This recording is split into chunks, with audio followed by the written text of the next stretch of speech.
DNA and graphic, and then we can begin. Thank you.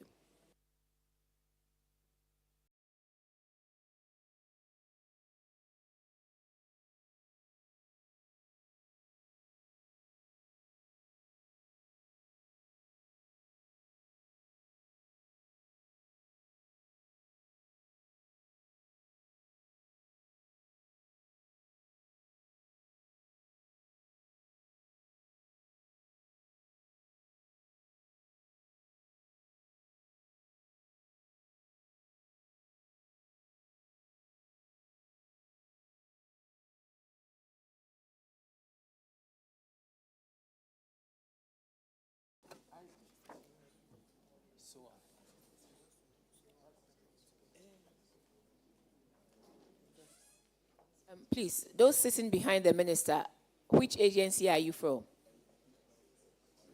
They are all auditors. Oh, okay. So then we can swear them in.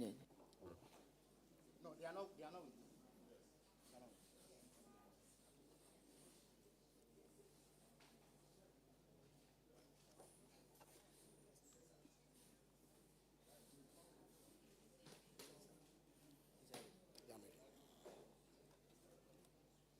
I, Joseph Officer, Swear by the Almighty God swear by the Almighty God that the evidence I shall give before this committee that the evidence I shall give before this committee touching the matter in issue touching the matter in issue shall be the truth, shall be the truth, the whole truth, the whole truth, and nothing but the truth. and nothing but the truth. So help me God. So help me God.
Honorable Minister, you've been sworn in, right? Okay, we'll start with the Ghana Publishing Company. If I may crave your indulgence, the managing director will join us presently. He is downstairs because of a miscommunication. But the Ghana News Agency and ISD are here. So if you can start with them, I'll be most grateful. Yeah. Then we'll go with Ghana News Agency. All right.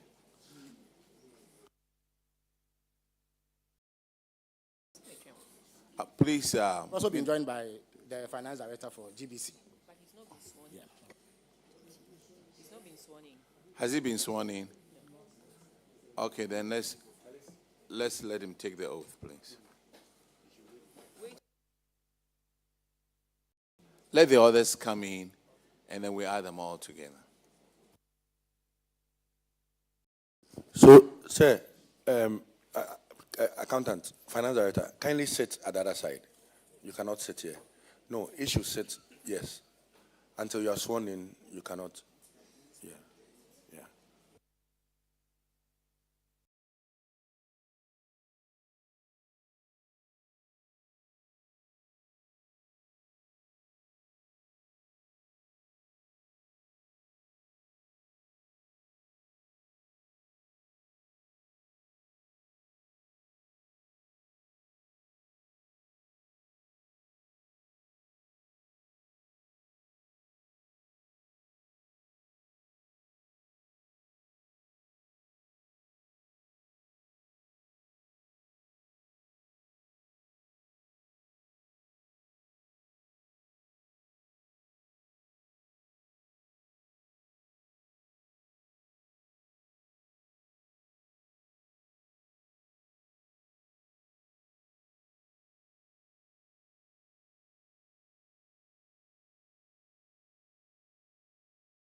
The one that we're waiting for, is he the one here?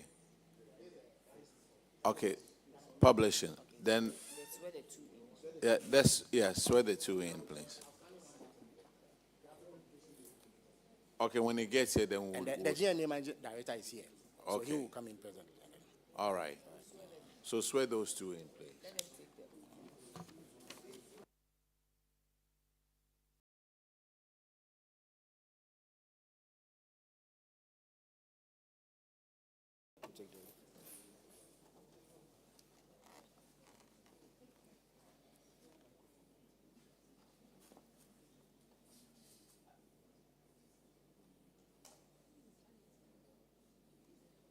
I I, Nana Kwesi Buete, swear by the Almighty God swear by the Almighty God that the evidence I shall give before this committee that the evidence I shall give before this committee touching the matter in issue touching the matter in issue shall be the truth, shall be the truth, the whole truth, the whole truth, and nothing but the truth. and nothing but the truth. So help me God. So help me God.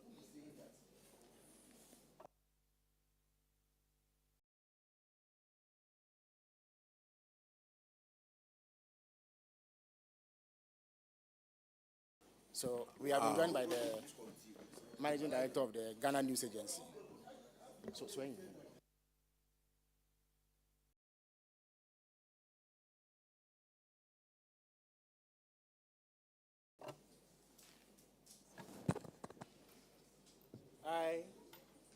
I, Albert Kofi Owusu, Swear by the Almighty God swear by the Almighty God that the evidence I shall give before this committee that the evidence I shall give before this committee touching the matter in issue touching the matter in issue shall be the truth, shall be the truth, the whole truth, the whole truth. In charge of government communication and also the spokesperson to the president.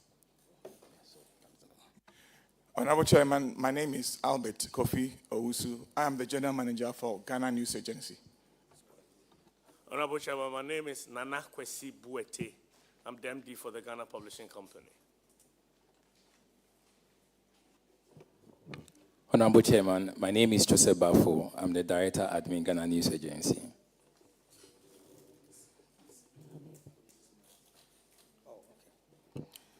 Honorable Chair, I'm Radi Abdallah, Head of Accounts, Ghana News Agency. Honorable Chair, my name is Frank Sian Otu. I'm with the Information Services Department. Honorable Chairman, my name is Francis Anava, Director of Finance, Ghana Broadcasting Corporation.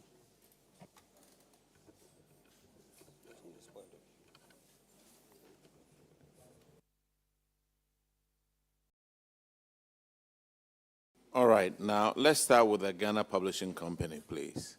And Honorable Akwesi Kunedu will start with that one. Thank you, Ranking Chair. Can share that with us. I say so because if you look at your printing, it increased by almost 50%. Gazetting increased by almost 44%. Publication and forms, 34%. And of greater significance is the increase in your net assets of about 3,000%. So there seems to have been a turnaround in the year 2023. What accounted for that? Very well. Thank you very much, Mr. Chairman. You would notice that 2023 was a return from COVID. 2021, 2022, the company barely had any activity because of COVID. So the figures prior to 2023 were figures returning from COVID, and the quantum jumps were because the previous years were literally fallow periods for the company. And the trajectory since then has been an upward increase in revenue and everything that's happening for the company. So I think that 2023 was the beginning of an upward trajectory for the company that has been, a graph going up. Thank you very much. Thank you. Yes, I may and will agree with you in some parts. If you look at printing, yes, I believe that a return from COVID would increase that, gazetting. But when you look at non-current asset, there ought to be a deliberate attempt at increasing it in that way. Non-current asset will mean that acquisition of equipment to do that. Is it that in the year 2023, there was retooling? That probably may have happened with the acquisition of some equipment to aid with the Ghana Public Publishing Company to be able to function and do its work better. That is the case, Mr. Chairman. In 2023, having realized the volume of works that had come in, there was a definite need for improvements in the equipment, level of equipment that we had. Again, that is a trajectory that has continued even from 2023. The company had significant deficits in equipment. So as and when revenue came in, there was deliberate effort to continue to improve the asset base of the company. And that is a trajectory that is still ongoing. Thank you, Mr. Chairman. I think retooling is very important, and you should keep it up because it has also turned around your current ratio. Thank you. So I believe that if you continue in that angle from 2023, Ghana Publishing will be good because we need that. So, Mr. Chairman, the financials are good, and the turnaround is also very impressive from 2023. So we are good to go. Thank you very much, Mr. Chairman. All right, let's go to Ghana News Agency. And that one too will also look at your financials.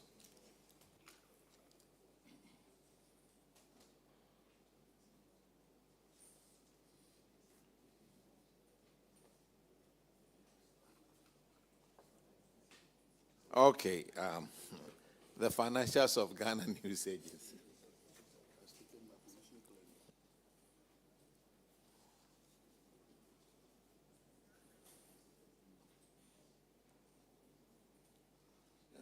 Oh, your grant, you have a grant, went up 2022 to 2023.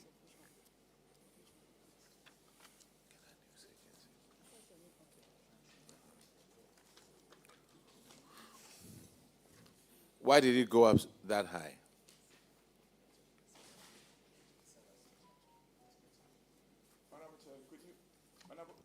Honorable Chair, could you repeat the question, please? I was talking about the grant. It went from 7.3 million in 2022 to 11. Honorable Chair, that will have to do with the compensation of employees. GNA is a covered entity. That is, we are fully subvented by the state.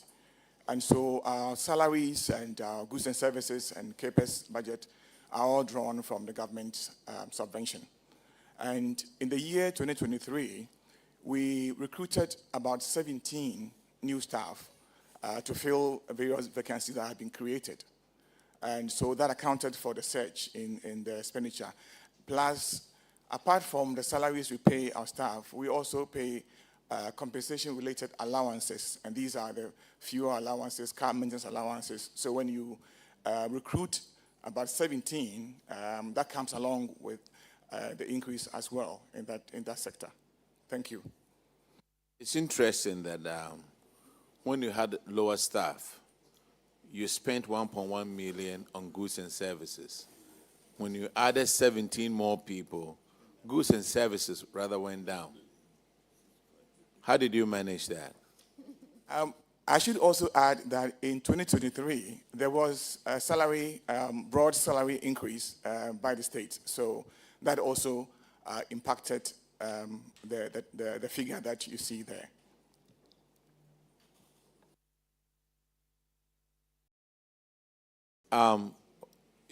Your answer on goods and services. Oh, okay.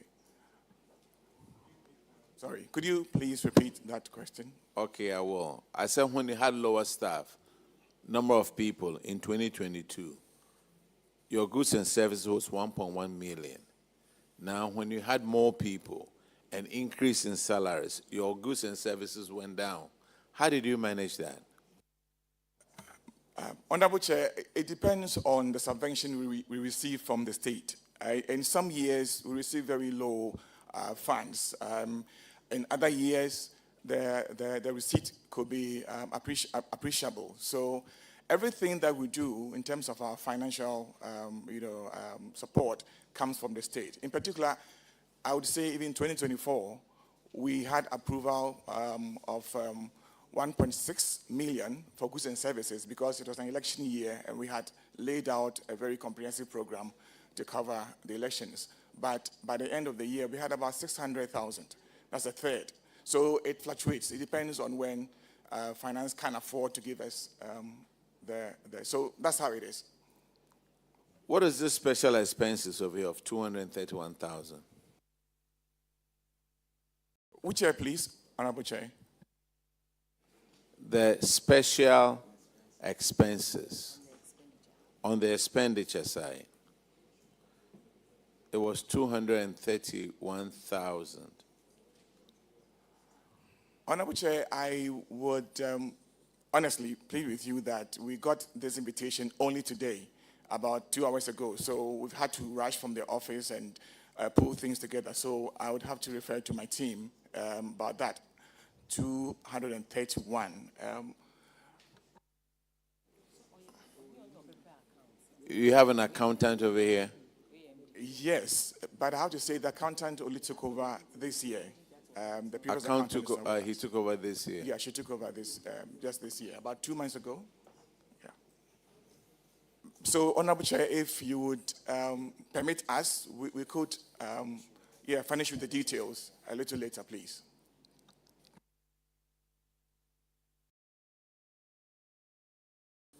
Okay, your current assets, non-current assets, from 2.1 million to 56 million.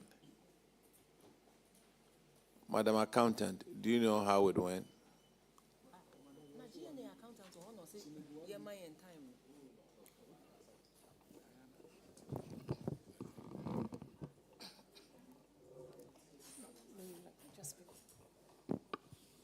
Honorable Chair, so from the Controller Office, there was a notice that we look at our assets.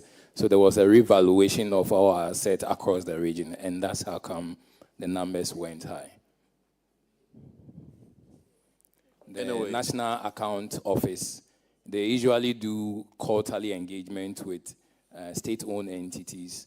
And so within that period, there was an engagement, and we did a revaluation of all our assets across the regions. Yes. Audit service, how is that possible?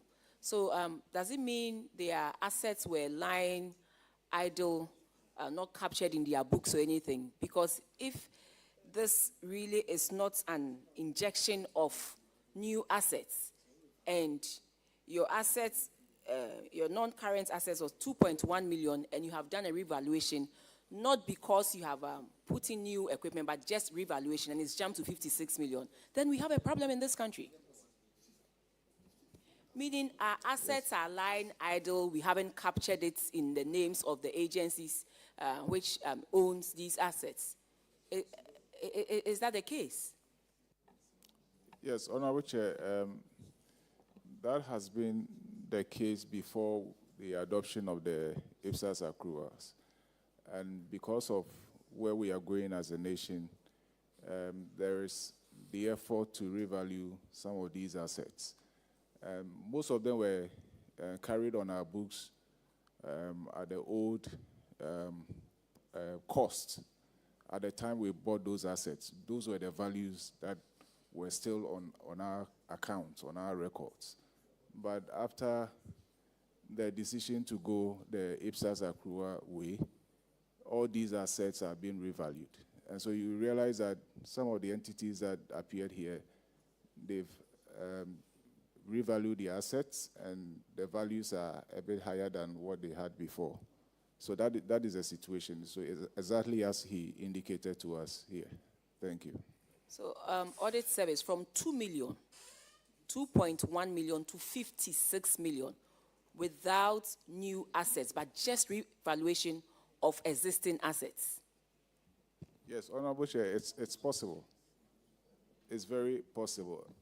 I like would I be said, very grateful if we can be finished with the documentation on this, because from 2 million assets on the books of Ghana News Agency was 2 million, and there was a revaluation, and then it jumped to 56 million. Then by this, isn't it the same with a lot of government agencies or public institutions and boards? Meaning, our whole of government accounts does not reflect a true and fair view of assets in this country. no, Honorable Chair, like I said, most of these organizations have had their assets revalued. And so that has been captured in the whole government account. And when Controller appeared here, they admitted the challenge that there's still some work that has to be done in this particular area when it comes to having the real values of these assets on our accounts. So some work is being done in that area, but most of these organizations have had their assets revalued. For instance, an office building that was done some years ago, maybe about 20 years ago, you may have a cost or a value of about 100,000, and that had been the value on the books. But now when you revalue that particular office building in a very prime area, like the Ghana News Agency, obviously the value will go that high. Yes. Okay, so you got a proper valuer, a valuer that we can, valuer whose work can stand the test of time, so that tomorrow, if we come back to revalue or to look at it, we wouldn't be told that even the 56 has to go down to something lower. Because jumping from 2.1 to 56, only on the basis of revaluation, it's a bit worrying. And so we'll be happy if you can furnish, GNA, you can furnish the committee with your accounts and the list of your assets in 2022, the list of assets that was captured in 2022, and the revaluation, bringing your amount to 56 million in 2023. Thank you very much. All right, thank you very much. Just let's look at your current ratio. It went from 1.1 to 1, that is 2022, to 2.3 to 1. I will leave it as that. That should be all for your financials. But let's go to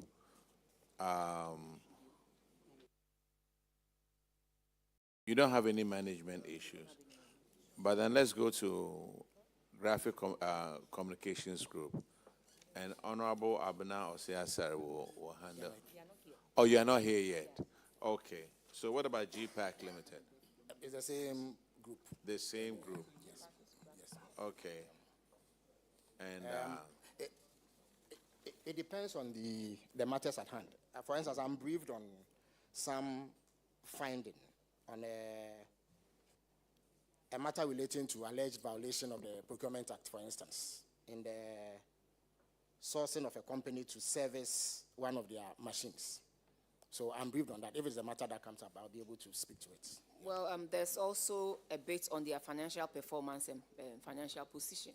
Yes, it keeps on sinusoidal. And we in government have expressed worry about the state of affairs at Graphic. Indeed, they've written a number of letters to me indicating that they are distressed financially. Part of it has to do with dwindling sales because of the challenge posed by new media and the dwindling reliance on newspapers for information. So that is affecting their operations. They have difficulties with their equipment also. It breaks down frequently, and therefore they are unable to meet some of the deadlines that they give to clients, and this results in loss of work. So there are a number of factors that we are seeking to address comprehensively in the whole government, media, organization ecosystem. So it is not really due to mismanagement or anything of the sort. It is just the realities of the time which requires some reform in order to reposition them to return to profitability. Yeah.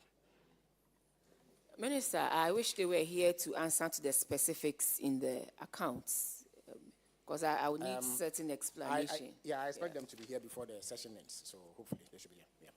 Okay. All right. Thank you.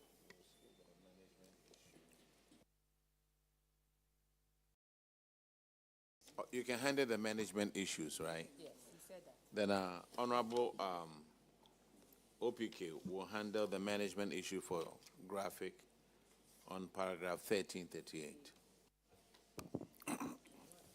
Thank you very much, Senior Felix Akwaba. Jenny, if I'm permitted to respond. Felix used to be my senior from primary school to JSS. Yeah, so, but today is my junior in Parliament. So, senior, it has to do with some procurement that Graphic did, and they sole sourced it. In fact, reading the response from Graphic, I get the understanding that the company involved is a sole distributor of Kodak machines in West Africa. That is so. There was no other option left to them. So I want to find out from the auditors first, what do you have to say about this infraction? Because clearly they had no other option than to sole source. Honorable Chair, that is exactly the response from the entity, and that is captured in the report. But I think that the committee would have to take a decision on it. We have indicated their response in the report, but as to whether that is justifiable or not, I think the committee can take a decision on that. Thank you. So Felix, I think the challenge here is that even if you have to sole source, you still need the approval of PPA. Absolutely. And Graphic failed in seeking the approval of PPA in this regard. And I think it's something that they have gone against the law. I mean, sole sourcing still needs the approval of PPA. So with this, I'll leave it to chairman to take a decision. It's a bit dicey. Yeah. Oh yes. To the extent that there's a violation that is detected and their answers are not responsive, the committee is at liberty to direct the next steps going forward. We will be happy to ensure that any such violation is cured at the level of government. Yes.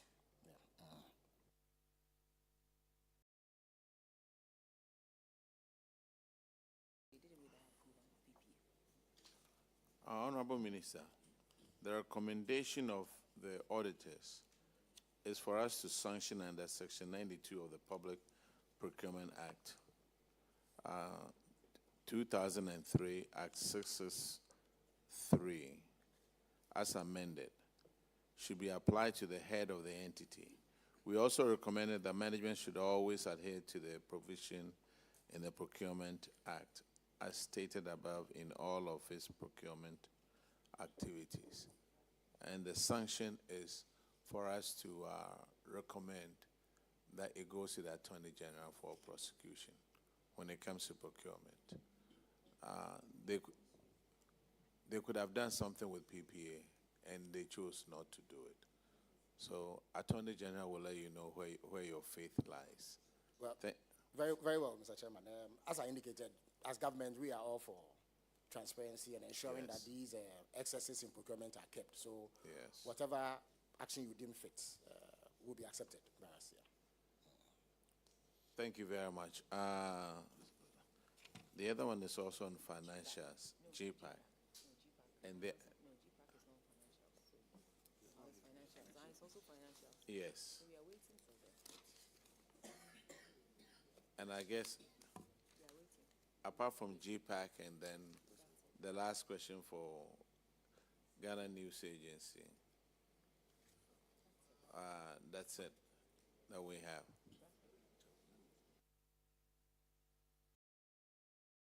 Minister, whilst we wait for Graphic, I have So in recent times, we've seen some good efforts from GTV, especially their online portals, trying very much to encourage people to pay their TV license.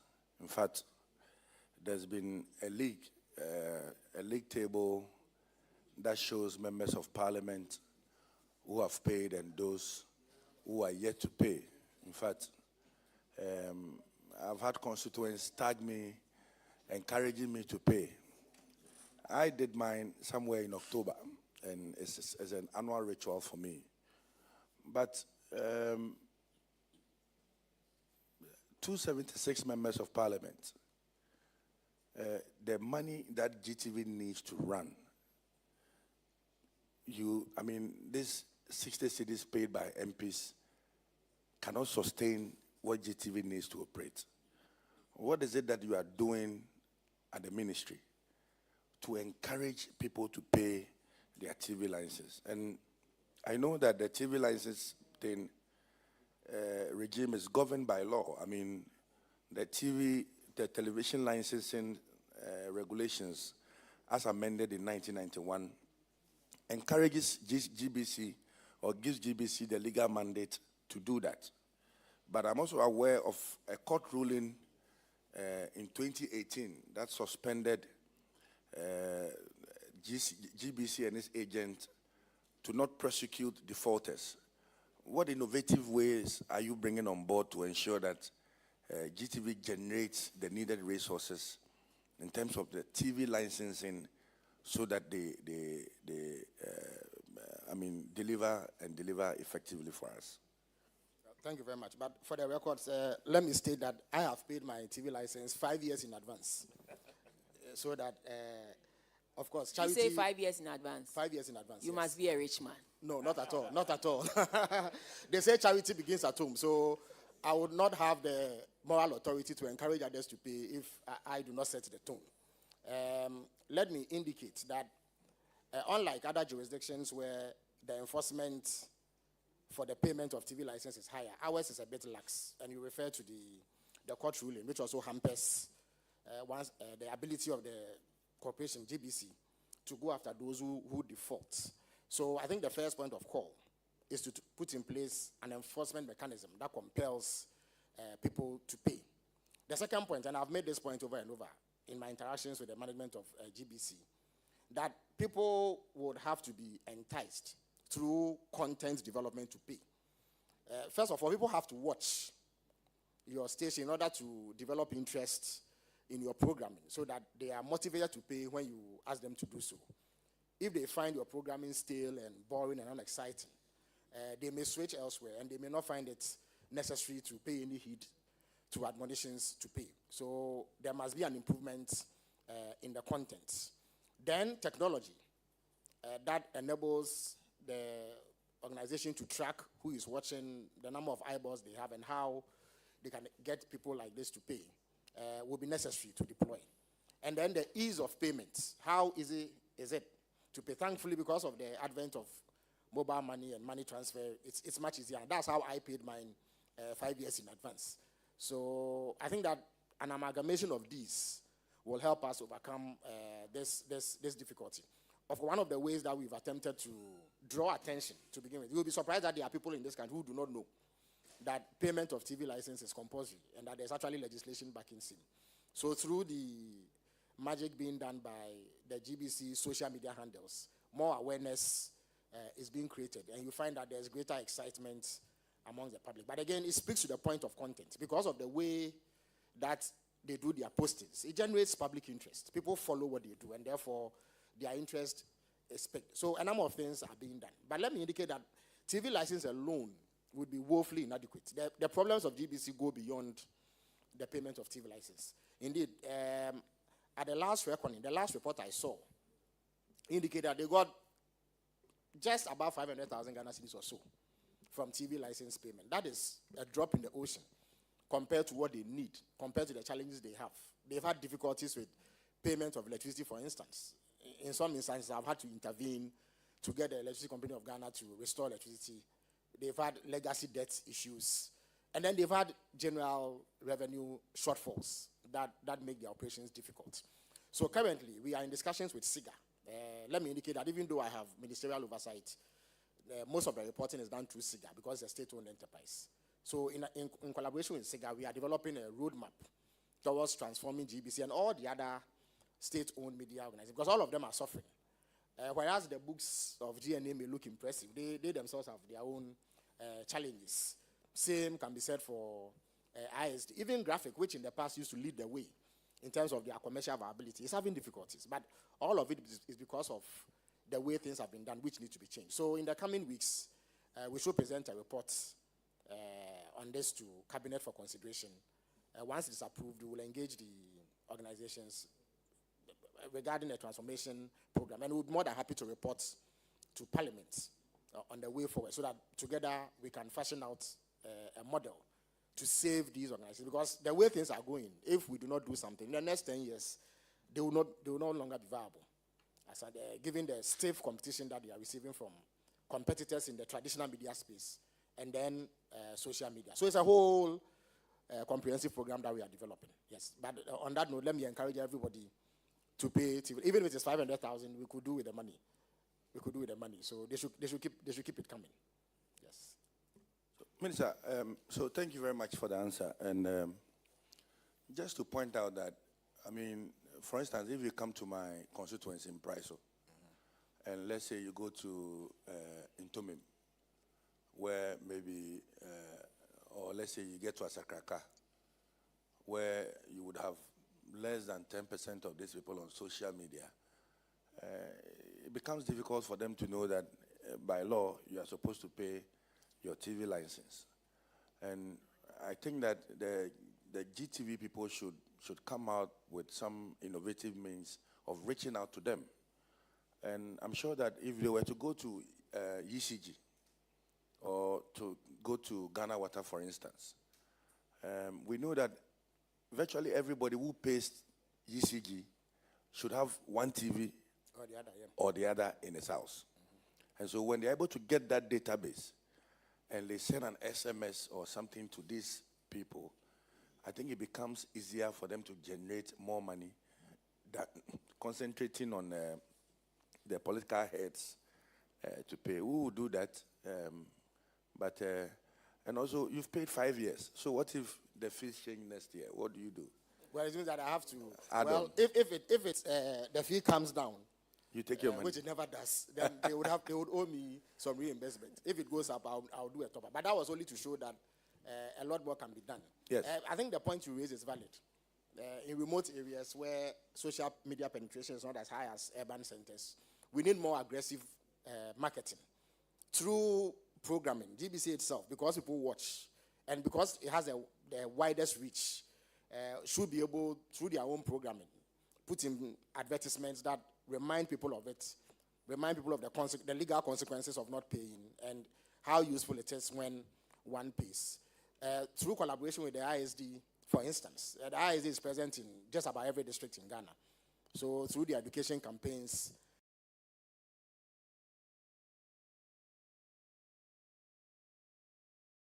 they can do that. And ISD itself is being resourced. They have these new information vans which will roll out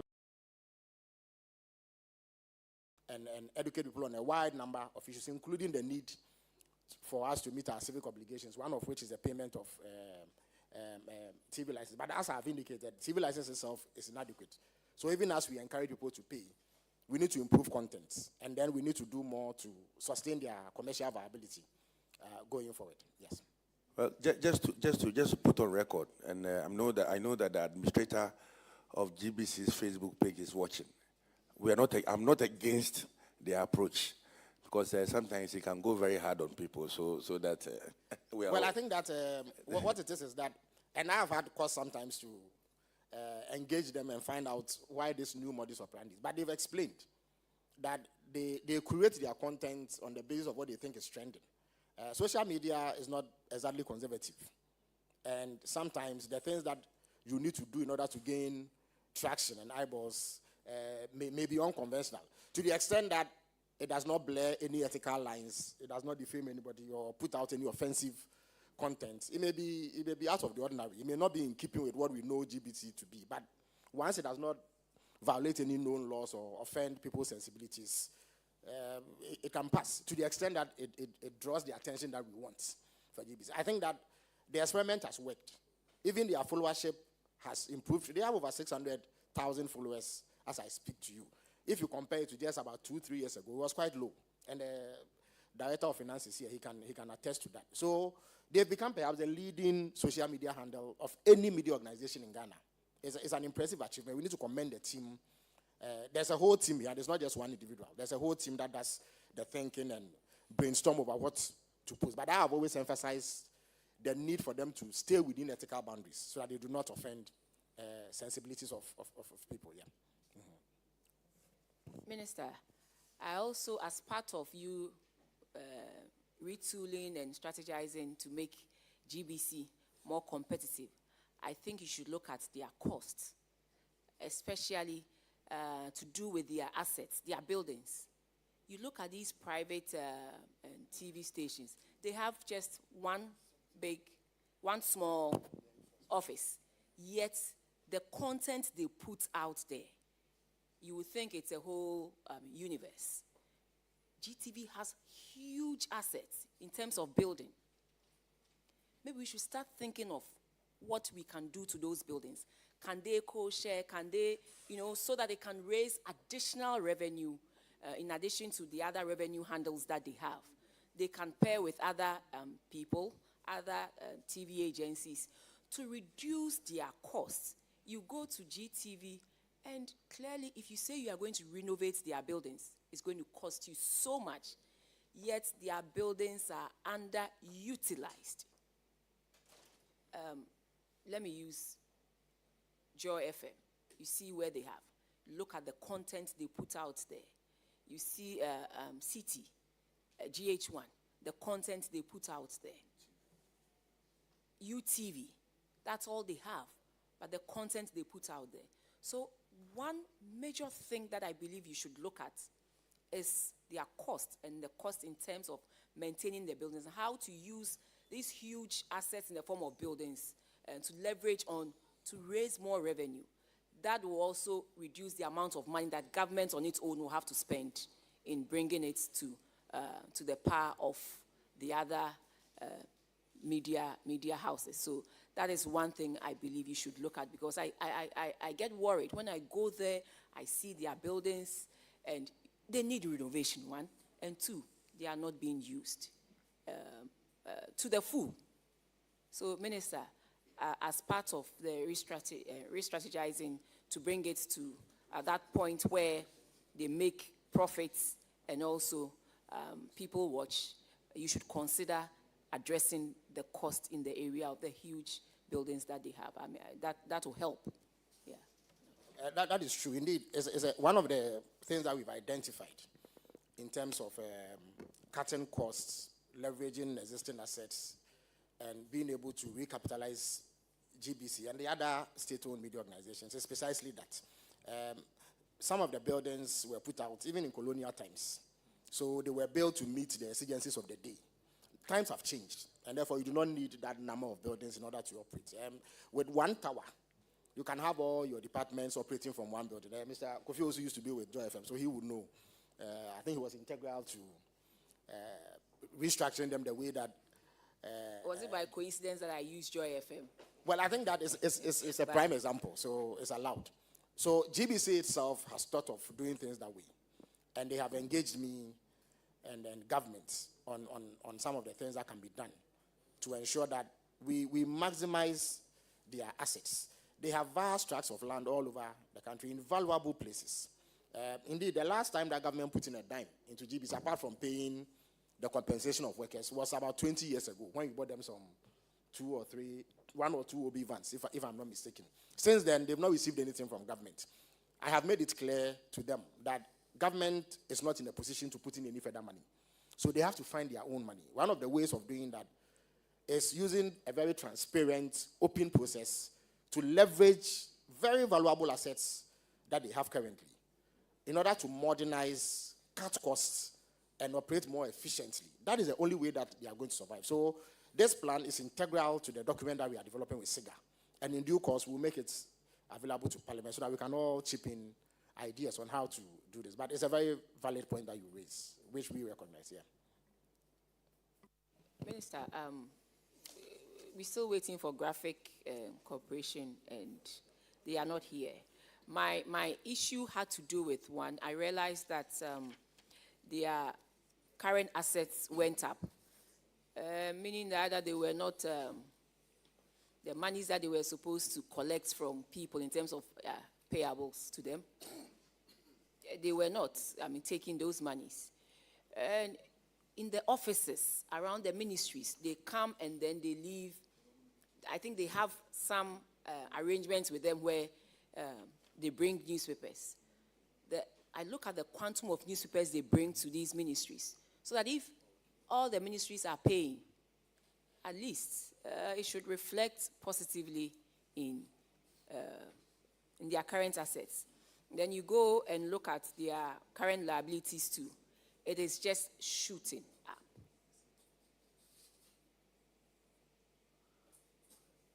So, Minister, these two areas must be watched.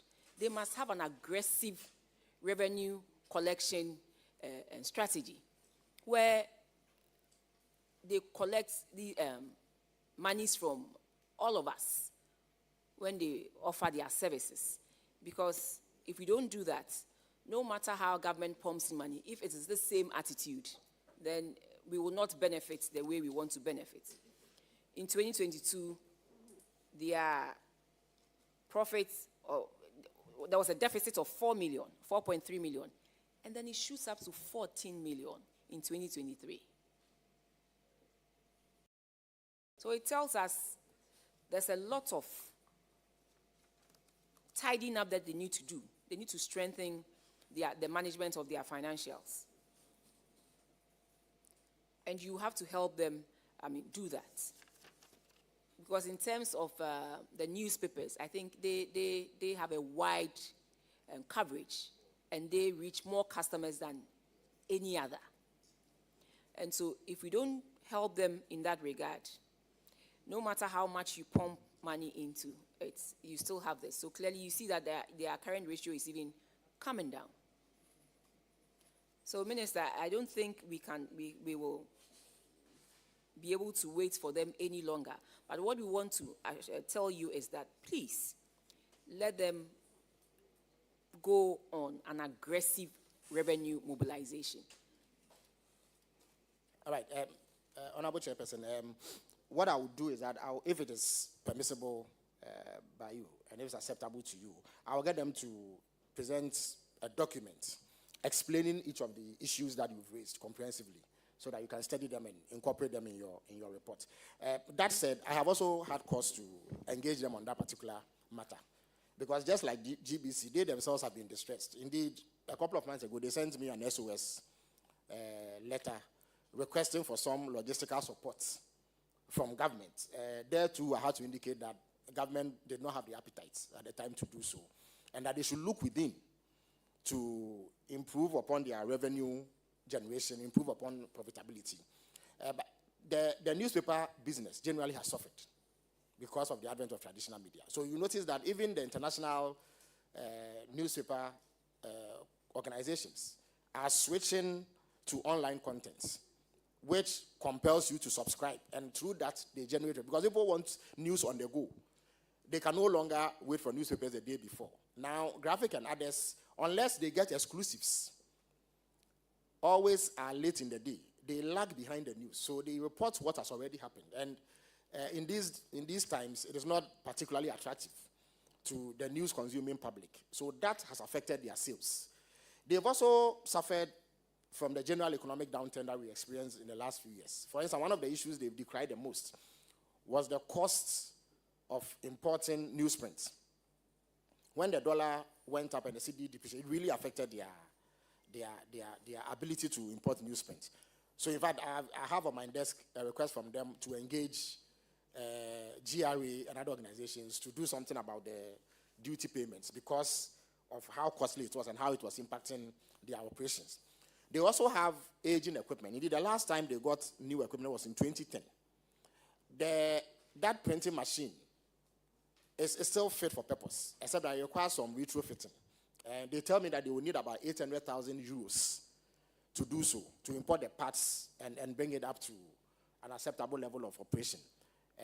They are not in a position currently to raise that money. So we are still in discussion with them on how they can be assisted to do so. Once that is done, they will return to more operational efficiency. Because of that, they are losing significant clientele because they cannot meet production deadlines. The machine breaks down too often, and therefore it does not make them competitive. And mind you, they are operating in a very competitive environment.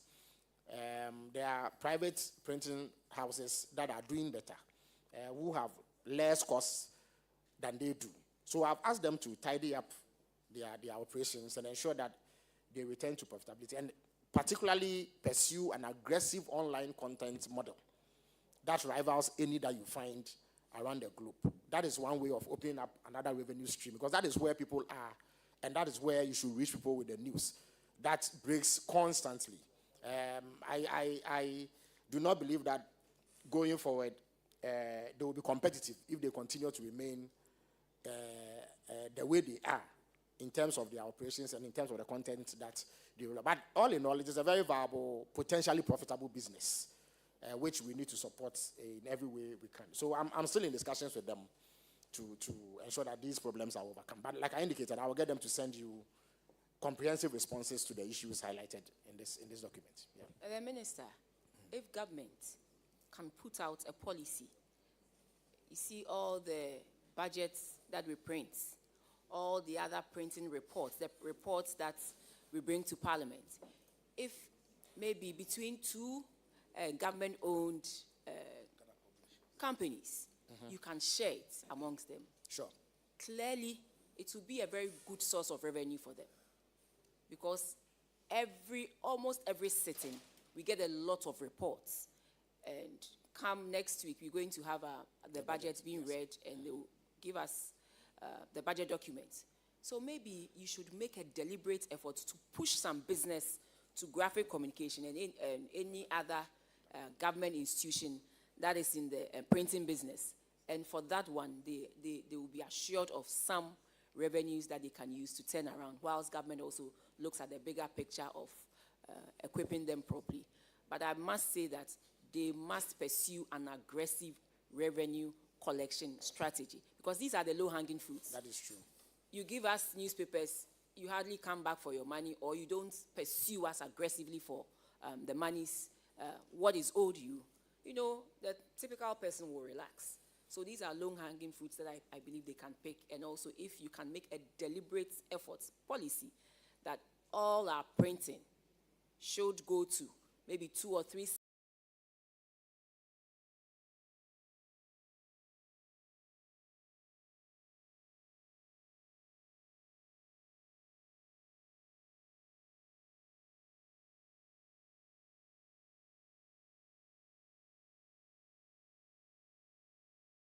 selected. And the Graphic Communication Group Limited, the GPAC, they should be able to handle this. They have capacity. They've shown, indeed, it will interest you to know that there's a Ghana Publishing Company that prints the budget document itself. And they've become so innovative that now they are able to put every MP's name on the budget. So everybody will receive a unique copy of the budget. And they will do it. So it shows that they have the capacity to be innovative. They have the capacity to do new things. So they are more than happy to take on board. And let me indicate that I've engaged both the Minister for Education, under whose auspices significant printing occurs because of the need to print textbooks and exercise books for schools. Ghana Water Company Limited, all their bills, to the extent that they remain on paper, can be, the Ghana Publishing Company prints it. They can do the same for ECG. They can do the same for all other government agencies. Even if they get 20% of all government printing, it will stand them in very good stead to do very good business. Their professionalism is without all question. these value books from GRA, Absolutely. the hospitals. Absolutely. I mean, you can make... So it is something that, in fact, it's something that we've even discussed at cabinet. And there's general agreement that should happen. So I'm engaging the finance minister so that in this budget, it is actually written into it as a precondition for releasing funding for some of these works, so that Graphic Communication Group and Ghana Publishing, they have the capacity to do it, and they will do it with excellence. I can guarantee that. Yeah.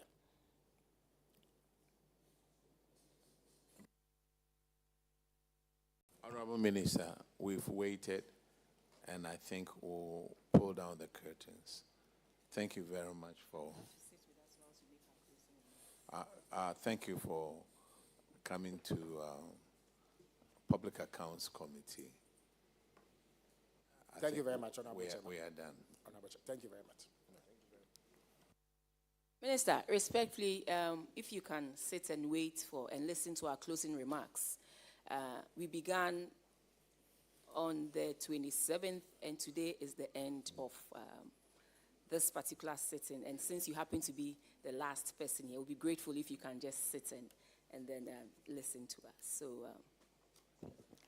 esteemed colleagues of the Public Accounts Committee, ladies and gentlemen, and today we conclude the scheduled public sitting and hearing of the Public Accounts of the 9th Parliament. I, the chairperson of the Public Accounts Committee, therefore have the singular honor on behalf of the Speaker, Right Honorable Alban Sumana Kingsford Bagbin, and the entire membership of the Public Accounts Committee to express our sincere gratitude to everyone who has participated and supported our work. I want to use this opportunity to thank the ranking. You've been very supportive, very, very supportive, and for that we are grateful. And also to the other members for their impressive commitment and dedication to these sessions. We couldn't have achieved this without all of us here. So today's meeting marks the climax of the months of diligent and painstaking work that we have done. Out of the 16 reports that were referred to us, we have fully completed 10. And for one, we have done about 60%. For the other, we have done about 90%. And there are a few which we'll need to do outside Accra. And so we will be doing the regional visits, which we will start from next year. This journey began on Tuesday, 19th August 2025, and we have collectively vowed to seek value for every cedi expended in the financial year of 2024 and subsequent reports that have been referred to us. We also promised to thoroughly assess audit responses and constructively engage the leadership of covered entities. Since then, we have successfully engaged almost all the institutions and covered entities cited in the Auditor General's reports. Whilst in public sessions here, we have received and noted diverse responses to varying degrees of reported infractions and irregularities. In some instances, needed clarity has been brought to bear. Of course, this improves our understanding and increases the trust in the management of public funds. We've had the opportunity to showcase and commend excelling and prudent institutions. The committee has also had cause to encourage leadership of covered institutions to take hard and necessary steps to correct previous missteps, and irregularities, while we have also gone ahead to refer some matters to the Attorney General, which we would officially follow up with a letter. We have done this to fulfill Article 103 of the 1992 Constitution and Order 1512 of the Standing Orders of the Parliament of Ghana. As expected, we would go into a closed session and prepare our committee reports, and we will submit a report and outline core recommendations to the House for debate and adoption. We intend to work with Parliament and affected agencies to implement the recommendations. We will continue to work diligently to ensure that our recommendations are implemented and that those responsible for any irregularities are held accountable. Ghanaians and the public can be assured that we will publicize the implementation of the recommendations of this committee by covered entities. We intend to liaise with the Speaker and other committees of Parliament to make the implementation of the Public Accounts Committee recommendations a precondition for parliamentary approvals for operations of affected and named institutions. The PAC remains committed to transparency and accountability in the management of public funds. I would like to thank the witnesses who have appeared before us, providing crucial insights and information. While others' conduct fell short of that of a holder of a public office, for many of you, your cooperation has been exemplary, and we appreciate your commitment to good economic governance. I also want to commend GTV, and the other media houses that have partnered us throughout these sessions. On your wings and airwaves, we have reached many Ghanaians. By your support, we have delivered on our social contracts with Ghanaians. To our team of officers behind the scene, especially the clerk of the PAC and his team, the Hansa department, to all and sundry, we say thank you for your coordination and support.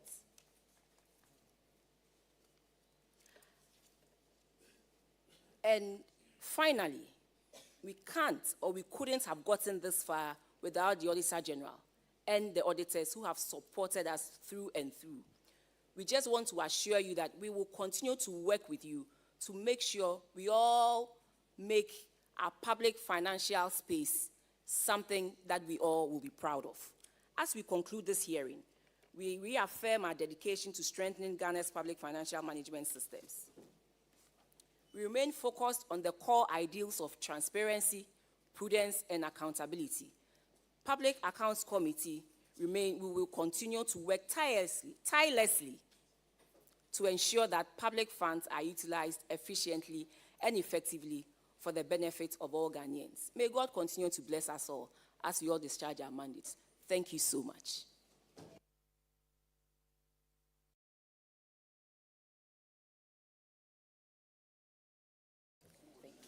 So on this note, we thank you all and would like to bring today's session to an end. Thank you and God bless you. And Minister, I know you have a cabinet meeting, but you have attended upon us, and for that we are very grateful. I hope you send this message to your colleagues in cabinet that this time we are going to recommend to the Speaker that the recommendations that we bring out here will be attached to the approval of their budget allocations, such that they ought to discharge themselves of these infractions before their budgets will be approved. So we'll bring it to the floor of Parliament, but just let them know that